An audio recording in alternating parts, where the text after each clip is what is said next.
It's that time of year. We're getting all sorts of calls at the Extension Service about weeds in the lawn. And as we prepare for the spring and for our lawns to green up, folks want to know what they can do to control weeds.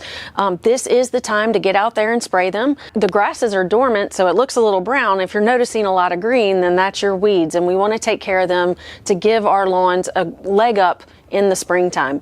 There are a couple of options. Of course, we can hand pull for those of you who are not interested in using chemicals, but there are also organic options, ones that have active ingredients, iron, HEDTA, or FE-HEDTA. You can look for those online or in local retail garden centers. And then there's also a cocktail that you can put together. It's composed of 2 herbicides, one with the active ingredient, atrazine, and the other one has a combination of different active ingredients, including 2,4-D and dicamba.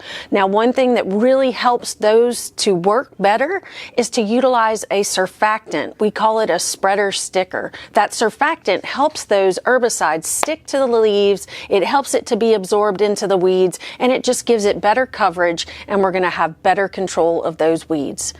So this springtime is a great time to get out there and treat lawn weeds. For Get It Growing, I'm Heather Kirk-Ballard with the LSU AgCenter.